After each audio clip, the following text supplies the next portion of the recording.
கடந்த 2 வருடங்களா உங்களோட போர்ட்ஃபோலியோ லாபத்தையே பார்க்கல, நஷ்டத்திலே போயிட்டு இருக்குன்னா நீங்க இந்த தப்பை தான் பண்ணியிருப்பீங்க.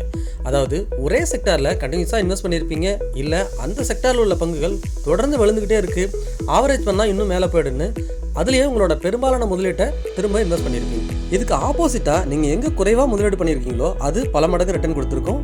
ஆனால் அதில் உங்களோட முதலீட்டை நீங்கள் அதிகப்படுத்திருக்க மாட்டீங்க. ஒருவேளை உங்களோட ஆவரேஜ் ப்ரைஸுக்கு நீங்கள் எந்த இடத்துல வாங்கியிருந்தீங்களோ அந்த இடத்துக்கு மேலேயே இருந்ததுனால இந்த இடத்துக்கு கீழே போனால் வாங்கலாம் அப்படின்னு நினச்சிருப்பீங்க. ஆனால் அந்த பங்கு அந்த இடத்துக்கு வந்திருக்காது, அங்கேருந்து இன்னும் உயரத்திலே தான் இருந்திருக்கும். இதை தான் நம்ம போர்ட்ஃபோலியோ அலோகேஷன் சொல்கிறோம். உங்களோட போர்ட்ஃபோலியோவில் எல்லா துறை பங்குகளும் எந்தெந்த பர்சன்டேஜில் ஒரு துறை பங்குகளுக்கு எவ்வளோ அலோகேஷன் பண்ணணும் அப்படிங்கிறத நீங்கள் தான் தீர்மானிக்கணும். அப்படி லாங் டைம் விஷனில் நீங்கள் ஒருவேளை இந்த துறை வந்துட்டு இன்னும் அதிகமான ரிட்டர்ன் கொடுக்கும், இந்த துறை இப்போ வேணா பர்ஃபார்ம் பண்ணாமல் இருக்கலாம் அப்படின்னு நினச்சிங்கன்னா அதில் உங்களோட முதலீட்டை நீங்கள் ஆரம்பிச்சிருக்கலாம். இருந்தாலும் நீங்கள் செலக்ட் பண்ண துறை வந்துட்டு கண்டினியூஸாக விழுந்துக்கிட்டே இருக்குது, அதில் பேட் நியூஸஸ் அதிகமாக இருக்குது, அந்த துறை ஏறாதுன்னு இப்போ பேனிக் ஆகுறீங்கன்னா அதுக்கு நீங்கள் என்ன பண்ணணும், என்னெல்லாம் பண்ணக்கூடாது, போர்ட்ஃபோலியோ எப்படி மேனேஜ் பண்ணணும் அப்படிங்கிறத இந்த வீடியோவில் சிம்பிளாக எளிமையாக பார்க்கலாம். மிஸ் பண்ணாமல் பாருங்கள். எல்லோருக்கும் வணக்கம். நான் உங்கள் கோவிந்த். நான் AMFI registered mutual fund distributor and IRDAயோட சர்டிஃபைடு இன்சூரன்ஸ் அட்வைசர். பேசிக்கான விஷயத்துலேருந்து ஆரம்பிப்போம். நம்ம இந்தியாவில் 2 எக்ஸ்சேஞ்ச் இருக்குது. ஒன்று NSE, இன்னொன்று BSE. NSEங்கிறது நேஷனல் ஸ்டாக் எக்ஸ்சேஞ்ச் அண்டு BSEங்கிறது பாம்பே ஸ்டாக் எக்ஸ்சேஞ்ச். இந்திய பங்குச்சந்தை குறியீடு என்னென்ன சென்செக்ஸ் பாம்பே ஸ்டாக் எக்ஸ்சேஞ்சில் வர்த்தகம் நடக்குது. அதுவே நிஃப்டி 50ங்கிறது நேஷனல் ஸ்டாக் எக்ஸ்சேஞ்ச் NSEயில் வர்த்தகம் நடக்குது. இதுக்கும் போர்ட்ஃபோலியோவுக்கும் என்ன சம்மந்தம்னு நினைக்காதீங்க. இந்த வீடியோவை முழுமையாக பாருங்கள், கட்டாயமாக உங்களுக்கு எளிமையாக புரிஞ்சிருக்கும். பாம்பே ஸ்டாக் எக்ஸ்சேஞ்ச் வந்துட்டு 1875 வருஷத்துலேருந்தே ஆரம்பிக்கப்பட்டது. இது ரொம்ப பழமையான எக்ஸ்சேஞ்சுன்னு சொல்லலாம். அதே சமயம் நேஷனல் ஸ்டாக் எக்ஸ்சேஞ்ச் எஸ்டாப்ளிஷ் பண்ணது வந்துட்டு பார்த்தீங்கன்னா 1992. இந்த சார்ட்டில் நீங்கள் பார்க்குறது சென்செக்ஸ் 600 புள்ளிகள்லேருந்து இன்னைக்கு 2026 80,000 புள்ளிகள் வரைக்கும் ஒரு ஏறுமுகமாக தான் பார்த்துட்டு இருக்கீங்க. இறங்குமுகமாக இடையில தெரிஞ்சாலும் கண்டினியூஸாக அது ஏறுமுகமாக தான் இருக்குது. இதனோட வளர்ச்சி எப்படி கணிக்கப்படுதுன்னா, இந்தியாவில் இருக்கக்கூடிய டாப் 30 கம்பெனிஸ் எடுத்து அந்த பங்குகளோட வளர்ச்சி வச்சு தான் இந்த சென்செக்ஸ் வந்து வர்த்தகம் நடக்குது. இந்த 30 பங்குகளை வச்சு தான் அந்த சென்செக்ஸோட புள்ளிகள் வந்துட்டு ஏற்றமா இறக்குமாங்கிறத நம்ம மார்க்கெட்டில் ரெகுலராக பார்த்துட்ருக்கோம். டோட்டலாக 4364 பங்குகள் சென்செக்ஸில் வர்த்தகம் நடக்குது. ஆனாலும் அந்த டாப் 30 கம்பெனியோட மூவ்மெண்ட்டை வச்சு தான் சென்செக்ஸோட புள்ளிகள் இங்கே குறிக்கப்படுது. அதே போல் நிஃப்டி 50 இது வந்துட்டு 1999லேருந்து 800 புள்ளிகள்லேருந்து இன்றைக்கி 26,000 புள்ளிகள் வரைக்கும் உயர்ந்திருக்குது. இன்றைக்கும் ஆல் டைம் ஹை பக்கத்தில் தான் இருக்குது. இதுவும் கண்டினியூஸாக ஏறுமுகமாக மட்டும்தான் இருக்குது. இடையில பெரிய கரெக்ஷனும் இறங்குமுகமாக வந்தால் கூட இப்போது 2026 நம்ம நிஃப்டி 50 இருக்க இடம் அதனோட ஆல் டைம் ஹை பக்கத்தில் தான் வர்த்தகம் நடந்துட்டு இருக்குது.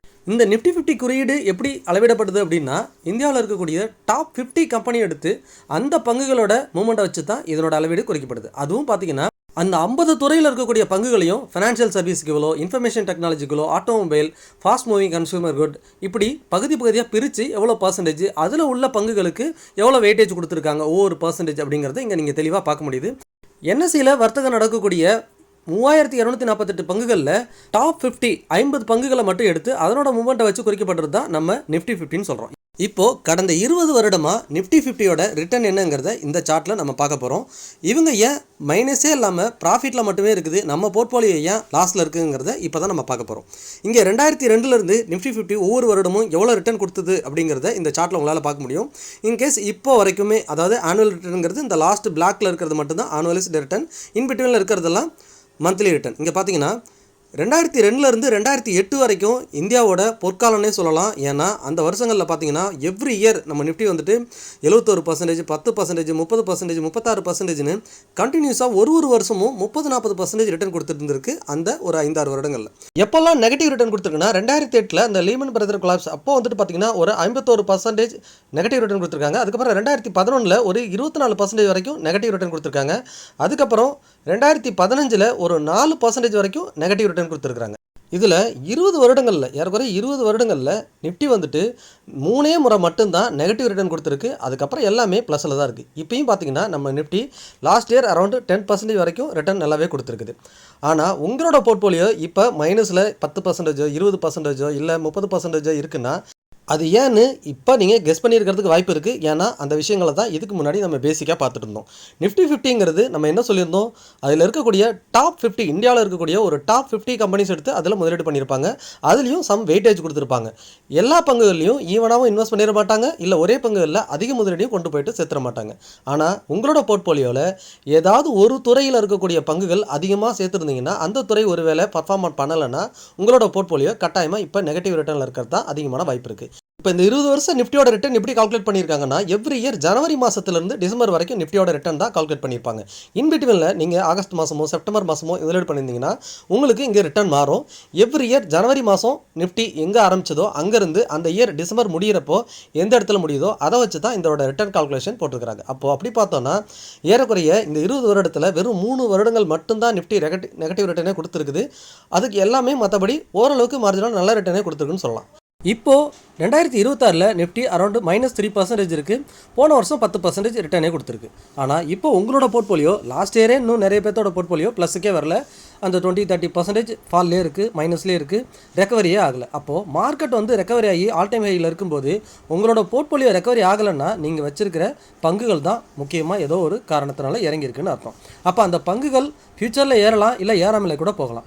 அப்போ நிஃப்டியோட ரிட்டர்னே எனக்கு வந்தால் போதும் அப்படின்னு நினச்சிங்கன்னா நீங்கள் என்ன பண்ணியிருக்கலாம்? நிஃப்டி இண்டெக்ஸில் ஃபினான்ஷியல் சர்வீஸுக்கு எவ்வளோ சதவீதம் ஒதுக்கியிருக்காங்க, அண்டு இன்ஃபர்மேஷன் டெக்னாலஜி எவ்வளோ சதவீத பங்குகள் ஒதுக்கியிருக்காங்க, ஆட்டோமொபைல் இண்டஸ்ட்ரிக்கு 6% ஒதுக்கியிருக்கிறாங்க, எஃப்எம்சிஜி, மெட்டல், இந்த மாதிரி ஒவ்வொரு செக்டாருக்கும் எவ்வளோ சதவீத பங்குகள் ஒதுக்கியிருக்கிறாங்களோ அதே சதவீதத்தில் உங்களோட போர்ட்ஃபோலியோலையும் நீங்கள் உங்களோட பங்குகளை பில் பண்ணியிருந்தீங்கன்னா இப்போ ஒருவேளை ஐடி செக்டார் ரீசெண்ட் டேஸில் நல்லா ஃபாலாக இருந்தாலும் அதுக்கு ஈக்குவலாக metal, auto and PSU bank related stocks எல்லாம் நல்ல உச்சத்தில் இருக்குது. கடந்த 2 வாரத்தில் ஐடி இண்டெக்ஸ் 22% இறங்கினாலும் நிஃப்டியா வெறும் -3% இறங்கியிருக்குன்னா அதர் செக்டார்ஸ்லாம் நல்லா பர்ஃபார்ம் பண்ணியிருக்கிறதுனால அது வெறும் -3% மட்டும்தான் இறக்கத்தை பார்த்துருக்கு. இங்கே ஒரு எக்ஸாம்பிளுக்காக நிஃப்டி 50ல் இருக்கக்கூடிய டாப் 10 பங்குகளே எடுத்து நம்ம அனலைஸ் பண்ணுவோம். என்னதான் இந்தியாவோட பங்குச்சந்தை குறியீட்டு என்னென்ன நிஃப்டி 50ல் இருக்கக்கூடிய டாப் 10 பங்குகளாக இருந்தாலும் விலை தான் செய்யும்.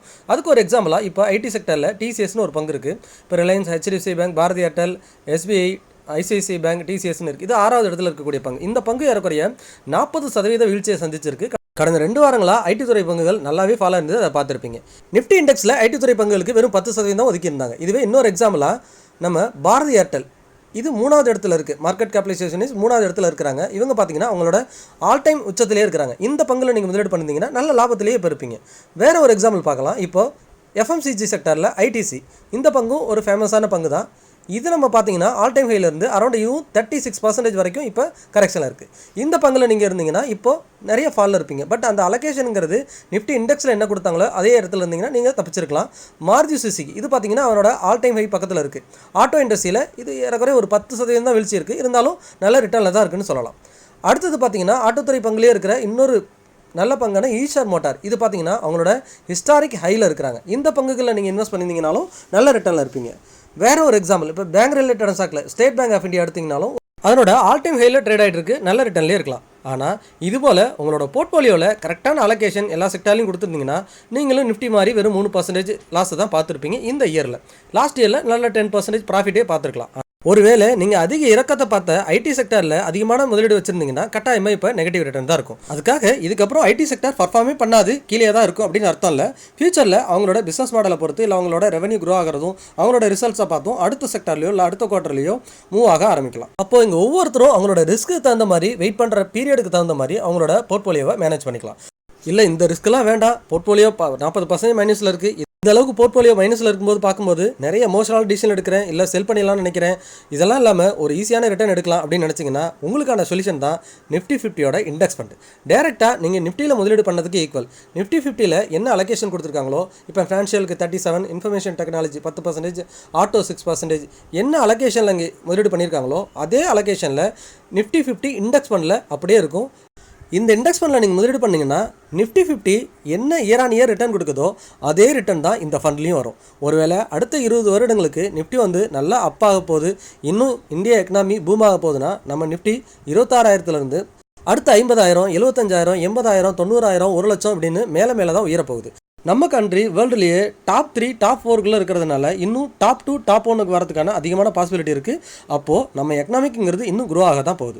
அப்போது நீங்கள் ரிஸ்க் இல்லாமல் ஒரு நல்ல ரிவார்டு பார்க்கணுன்னா டேரெக்டாக ஒரு நிஃப்டி 50 இண்டெக்ஸ் ஃபண்டில் இது முதலீடு பண்ணாலே போதும், நீங்கள் ஒரு சூப்பரான ரிட்டர்னில் தான் இருப்பீங்க. அதுவும் நீங்கள் ஸ்டாக் மார்க்கெட்டுக்கு இப்போ புதுசாக வரீங்கன்னா கட்டாயமாக இந்த மாதிரி இண்டெக்ஸ் ஓரியன்ட் ஃபண்டுகளை முதலீடு பண்ணுறது மூலமாக பெரிய நஷ்டத்தை தவிர்க்க முடியும். இதனால் பங்குகளில் முதலீடு பண்ணுறது ஆபத்தான விஷயமா, மியூச்சுவல் ஃபண்டில் தான் பெட்டரான ரிட்டர்ன் கொடுப்போம் அப்படின்னா அதெல்லாம் கிடையாது.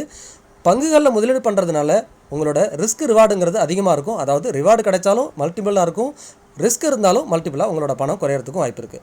ஆனால் மியூச்சுவல் ஃபண்டை பொறுத்த வரைக்கும் இங்கே ரிஸ்க் ரிவார்டு கம்மி. எங்கெல்லாம் நீங்கள் ரிவார்டு அதிகமாக எடுக்கணும்னு நினைக்கிறீங்களோ அங்கே ரிஸ்க்கும் அதிகமாக இருக்கும்.